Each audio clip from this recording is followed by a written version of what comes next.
बिस्मिल्लाहिर्रहमानिर्रहीम। अस्सलाम वालेकुम। आज 20 फरवरी है और दिन है इतवार का। बहुत सारे इशूज़ चल रहे हैं। ख़ास तौर पे आपने देखा, मैंने रात को ही आपको ये बता दिया था कि चीखें शुरू हो गई हैं जो नया कानून आए हैं। आप ये देखें कि हुकूमत ने ऐलान क्या किया है। हुकूमत ने ऐलान ये किया है कि अब हम कानून ले आए हैं जो भी पाकिस्तान के दुश्मनों के एजेंडे पर चलते हुए पाकिस्तान को बदनाम करेगा, पाकिस्तान के इदारों को स्कैंडलाइज़ करेगा, पाकिस्तान के इदारों पर झूठे इल्ज़ामात लगाएगा, उसके ख़िलाफ़ हम कार्रवाई करेंगे।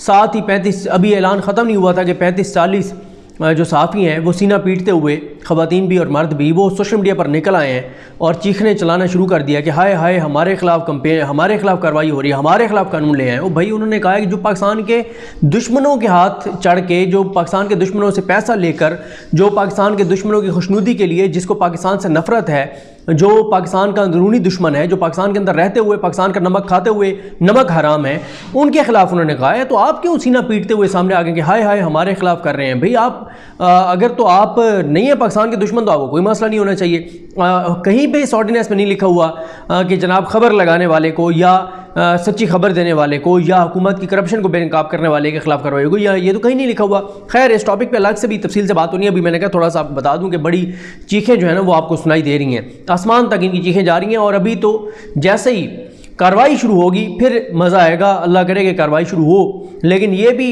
जो अपने आप को बड़ा दबंग कहा करते थे, अब चुप हो गए एकदम से। अभी कानून आए ही है और चुप हो गए। आप करें ना फौज के ऊपर बकवास करें ना, झूठे इल्ज़ाम लगाएं फौज के ऊपर। आप करें ना, वो आप नजम सेठी लगाए, आप करें ट्वीट कि वो जो बुशरा बीबी हैं वो घर छोड़कर जा रही हैं और डाइवोर्स हो रही है। आप करें ना ट्वीट नजम सेठी। इतने ये दबंग बनते हैं तो अब ज़रा पता चलेगा ना, कानून आ गया है तो अब पता चलेगा। आप करें ट्वीट। खैर, बात करते हैं जहांगीर खान तरीन ग्रुप की। जहांगीर खान तरीन ग्रुप जिससे इस वक्त बहुत ज़्यादा तवक्कुआत हैं अपोजिशन को, कि अपोजिशन को ये लगता है कि जहांगीर तरीन ग्रुप के बिहाफ पर जहांगीर तरीन ग्रुप को साथ मिलाकर, जहांगीर तरीन ग्रुप की हमायत हासिल करके वो इमरान खान की हुकूमत को गिरा देंगे। ये उन्होंने इसके अलावा आपको पता है खबरें भी आई मुलाकातों की कि जहांगीर तरीन साहब की उनसे बिलावल भुट्टो ज़रदारी से मुलाकात हुई, उनकी शहबाज शरीफ से मुलाकात हुई। दोनों साइडें ज़ाहिर है ना तस्दीक कर रही हैं ना तरदीद कर रही हैं। और क्योंकि इस वक्त सारे जो है वो सियासी कार्ड्स सब अपने अपने सियासी पत्ते खेल रहे हैं, तो इसलिए कोई भी तस्दीक या तरदीद नहीं कर रहा। क्योंकि हर वो खबर जिसको फ़ायदा हो रहा होता है, वो गलत भी हो तो वो कहते हैं ठीक है हमें तो फ़ायदा हो रहा है चलने दें। लेकिन इसमें इंपॉर्टेंट ये है कि इमरान खान हुकूमत की जानिब से, तहरीक इंसाफ की जानिब से अब आइंदा हफ्ते इसका फ़ैसला मुतवक्किल है जहांगीर खान तरीन ग्रुप का कि उनका सियासी मुस्तकबिल क्या होगा। लेकिन क्योंकि दरमियान में प्राइम मिनिस्टर ने रशिया भी जाना है तो उनकी वापसी पर भी ये फ़ैसला हो सकता है। तो इसलिए अगले 10 रोज़ जो है वो जहांगीर तरीन ग्रुप के लिए इंपॉर्टेंट है, क्योंकि तहरीक इंसाफ के अंदर इस वक्त दो आरा हैं, दो ग्रुप्स हैं। एक ग्रुप का ये ख्याल है कि जहांगीर खान तरीन से हमें बात करनी चाहिए। अगर हम इत्तेहादियों से बात कर रहे हैं, अगर हम MQM और काफ लीग से बात कर रहे हैं, तो हमें जहांगीर खान तरीन से भी बात करनी चाहिए। और उस ग्रुप के पास, जबकि जो दूसरा ग्रुप है उनका ये ख्याल है कि जहांगीर तरीन ग्रुप से बिल्कुल बात नहीं करनी चाहिए। और अब जो है वो ये समझते हैं कि ये जो मुलाकातें करें जहांगीर तरीन, ये सियासी तौर पर ब्लैकमेलिंग है। लेकिन जो इस हक में है ग्रुप, जो ये समझता है कि मुलाकात जहांगीर तरीन ग्रुप से होनी चाहिए, वो ये कहते हैं कि अभी तक जहांगीर तरीन ने ये अनाउंस नहीं किया कि वो इमरान खान की हुकूमत गिरा देंगे या अदम एतमाद आने की सूरत में इमरान खान के ख़िलाफ़ वोट देंगे। जब उन्होंने ऐसी बात की नहीं है तो हमें तलखियों को बढ़ाने से सियासी तौर पर नुकसान होगा और हमें सियासी तलखियों को नहीं बढ़ाना चाहिए और हमें उनसे मुलाकात करनी चाहिए। मुख्तलिफ तरह की राय, एक राय ये भी है कि जो जहांगीर तरीन ग्रुप के लोग हैं, क्योंकि जहांगीर तरीन उन्हीं लोगों की बुनियाद पे वो ये समझते हैं कि उनकी पावर तो उन ग्रुप के लोगों की बुनियाद पे है, तो वो ये समझते हैं कि जो जहांगीर तरीन ग्रुप के लोग हैं वो कोई उनके साथ नज़रियाती तौर पे उनके साथ ही नहीं है, कोई उनका पुराना को साथ नहीं है। हुकूमत के ब्लेंडर्स की वजह से, हुकूमत की गलतियों की वजह से उनके मफादात एक थे वो एक हो गए और फिर उसको उनको फ़ायदा भी हुआ सियासी तौर पर, तो इसलिए वो एक ग्रुप बन गया।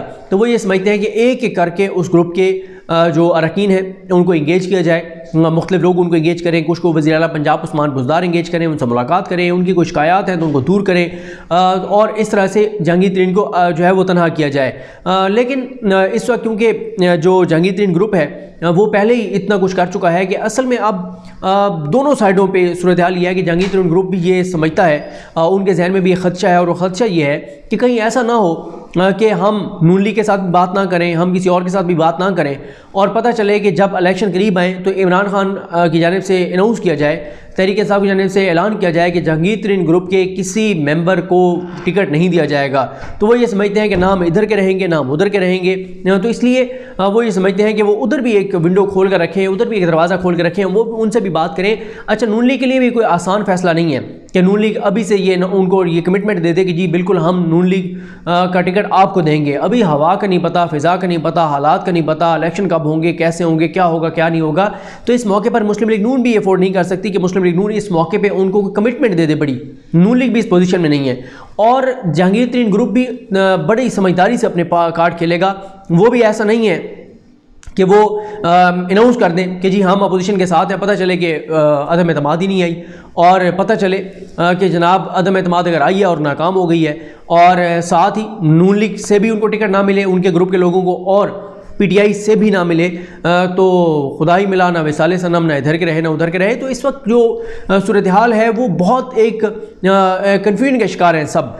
कोई क्लैरिटी नहीं है, कोई पता नहीं है कि भाई आएगी अदम एतमाद, नहीं आएगी, आएगी तो कामयाब होगी नहीं होगी, फ़ौज वाकई न्यूट्रल है या एक तासुर न्यूट्रल होने का दे रही है, और अगर अदम एतमाद आएगी तो कहीं ऐसा तो नहीं है कि जनाब इदारे जो है वो दोबारा एक्टिव हो जाए और चीज़ों को मैनेज कर लें, या इमरान खान चीज़ों को मैनेज कर लें। तो ये सारी अभी सवालात हैं, अभी बहुत जो है वो अर्ली है इस बारे में कहना कि क्या होगा। लेकिन ये अब बात तहरीक इंसाफ के अंदर बहरहाल बहुत तकवीत पकड़ रही है और इस पर बहुत ज़्यादा बात हो रही है। और आज तहरीक इंसाफ के कुछ इंपॉर्टेंट लोगों में ये बातचीत भी हुई कि हमें जहांगीर तरीन ग्रुप को एंगेज करना चाहिए, क्योंकि जो दूसरा एंटी जहांगीर तरीन ग्रुप है गो कि उनकी तादाद कम, इस मामले में उनकी तादाद कम है कि बात ना की जाए। उनका मौक़िफ़ यह है कि पहले भी हमने जब जहांगीर तरीन पर FIR हुई और हमने कार्रवाई रोकी तो उससे हुकूमत के सियासी बयानिए को और एहतसाब के बयानी को धचका लगा के देखें जी जहांगीर तरीन ने ग्रुप बनाया तो इन्होंने सरेंडर कर दिया और FI ने लिख के दे दिया कि हमारे पास सबूत नहीं है। लेकिन जो जहांगीर तरीन के हामी हैं उनके पास इसका आर्गूमेंट ये है कि वो बोगस केसेस थे, शहजाद अकबर ने वो गलत किया था, और जब शहजाद अकबर ने किया ही गलत था तो और वो केसेस बनते ही नहीं थे, तो ज़ाहिर है हमें जब हमारा कानूनी बुनियाद ही नहीं थी तो हम कमज़ोर विकेट पर थे और इसलिए हमें सरेंडर करना पड़ा।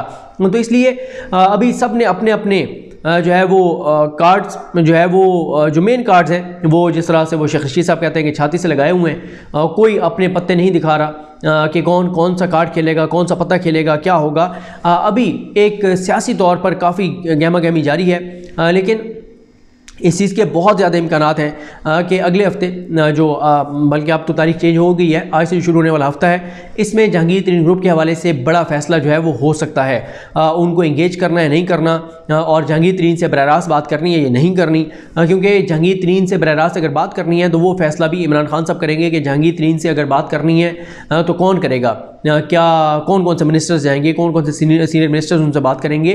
तो ये सारी चीज़ें हैं, क्योंकि जहांगीर तरीन भी जहांगीर तरीन ज़ाहिर है ये होता है कि जब आपके साथ कोई आ जाता है और आपके साथ मिल जाता है तो फिर आपके ऊपर जिम्मेदारी बढ़ जाती है। तो अब उनकी ये जिम्मेदारी है सियासी तौर पर कि वो इस चीज़ को यकीनी बनाएं कि भाई उनके साथ जो लोग हैं उनका 2023 के इलेक्शन में मुस्तकबिल क्या होगा, क्योंकि पंजाब में ज़ाहिर है दो ही जमातें हैं जिनका उसके इलेक्शन के करीब जाके पता चलेगा कि किसका उस वक्त जो है वो सबसे जो है वो एक हवा और फ़िज़ा के हवाले से इंपॉर्टेंट होगा, टिकट नून लीग का होगा या PTI का होगा।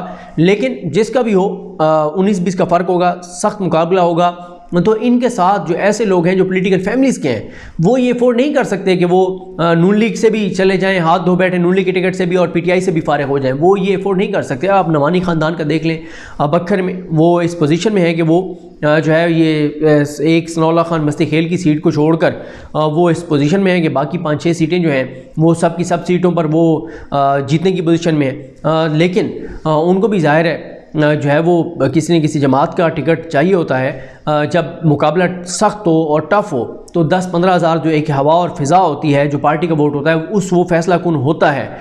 गो के नवानी फैमिली इस तरह की है कि वो आज़ाद भी लड़ते हैं तो जीतने की पोजीशन में ज़रूर होते हैं, लेकिन अब सियासी तौर पे ग्राउंड रियलिटीज़ बदलती चली जा रही हैं। अब इतना आसान नहीं होता कि आप जो है वो आज़ाद खड़े होकर, क्योंकि अगर वो आज़ाद खड़े हो जाते हैं और नून लीग टिकट दे देती है किसी को और PTI भी दे देती है तो ज़ाहिर है वो वोट तो इन्हीं का फिर कटेगा, पार्टी का जो इनको टिकट मिलना था PTI का या नून लीग का, तो वोट तो इनका काम होगा। तो इसलिए ये बड़े मुश्किल फ़ैसले हैं। इसलिए अभी अगर ये कोई फतह के शादियाने बजा रहा है कि जनाब वो मामला तय हो गए हैं और चीज़ें तय हो गई हैं और अदम एतमाद में वो साथ देने जा रहे हैं, तो अभी ऐसी चीज़ नज़र नहीं आती, क्योंकि ये भी है कि अब अगर अदम एतमाद आ रही है और इमरान खान के ख़िलाफ़ अभी तक तो जंगी तरीन ने कोई बात नहीं की पब्लिकली, और अगर कोई ऐसी सूरत हाल बनती है और इमरान खान ये समझते हैं कि उनको ख़ुद कॉल करनी चाहिए, उनको मनाना चाहिए जंगी तरीन को, तो वो एक अगर कॉल करें और वो मैनेज हो जाएं, वो राज़ी हो जाएं, वो दोबारा तहरीक इंसाफ के करीब आ जाए, तो फिर नून लीग क्या करेगी। तो इसलिए दोनों साइडों के लिए इस वक्त सूरत हाल बड़ी टफ़ है, कोई आसान चीज़ नहीं है। ना ही नून लीग जो है वो इतना आसान नहीं होगा कि वो सारे का सारा अपना जो है इन्हिसार वो जहांगीर तरीन ग्रुप पर कर ले और जहांगीर तरीन ग्रुप मैनेज हो जाए। और अगर हुकूमत का जो ख्याल है, अगर तो हुकूमत बातचीत से मैनेज कर लेती है जहांगीर तरीन ग्रुप को, तो भी ये उनकी सियासी तौर पर कामयाबी होगी, हुकूमत को फ़ायदा होगा। और अगर वो एक एक करके जो वो कोशिश कर रहे हैं कि जहांगीर तरीन ग्रुप के एक एक जो मेंबर है उसको मैनेज कर लिया जाए, उसके साथ कुछ के साथ उस्मान बुज़ार मुलाकातें करें, कुछ के साथ वफाकी बुज़रा मुलाकातें करें, तो ये सारी सूरत हाल है। बाकी आप सुन ही रहे हैं, मीडिया पे बहुत ज़्यादा बात हो रही है कि वो मुस्लिम लीग नून जो मुल्क में सब बहराना का ज़िम्मेदार जहांगीर तरीन साहब को समझती थी, और जलसों में सबसे ज़्यादा इमरान खान के ऊपर जो अटैक्स होते थे वो जहांगीर तरीन को लेकर होते थे।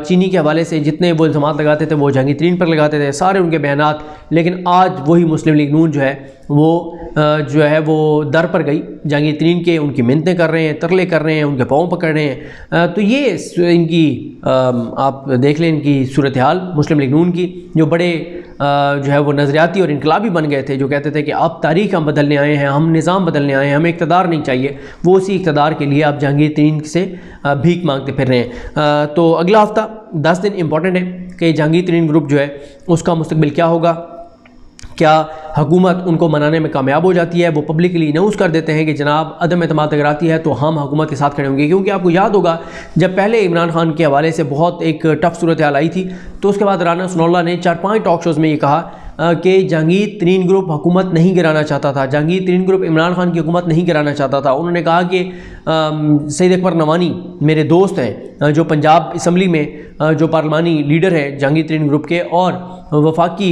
जो अपना नेशनल असम्बली है, कौमी असम्बली है, वहाँ पर जो राजा रियाज साहब हैं, उन्होंने कहा उनसे भी मेरी बात हुई, वो मेरे शहर के हैं, तो वो बिल्कुल राज़ी नहीं थे कि वो इमरान खान या उस्मान बुज़ार की हुकूमत गिराना चाहते हैं। तो अगर वो पहले तैयार नहीं थे तो अब कैसे हो सकता है कि वो तैयार हों। तो इसलिए अभी तक चीज़ें वाज़ेह नहीं हैं, इसलिए हुक्मरान जमात के अंदर ये बात हो रही है कि, और इसके ऊपर आइंदा हफ्ते फैसला हो जाएगा कि जहांगीर तरीन ग्रुप से बात करनी है, नहीं करनी है तो किस हद तक करनी है, या किस तरह करनी है, किस तरह मैनेज करना है, या उनके ख़िलाफ़ तबले जंग जो है वो बजा देना है। तो देखते हैं अगले हफ्ते 10 दिन में क्या होगा। लेकिन ये मैं आपको बता दूं कि अभी तक ये जो खबरें आ रही है कि चीज़ें मैनेज हो गई जहांगीर तरीन ग्रुप और अपोजिशन के दरमियान, और जहांगीर तरीन अदम एतमाद का साथ देने जा रहे हैं, तो ऐसी चीज़ कम अज़ कम मुझे उसकी कन्फर्मेशन नहीं मिली। मुझे अपनी दुआ में याद रखें। लकरीम हम सब काम नासरो। अल्लाह हाफ़िज़।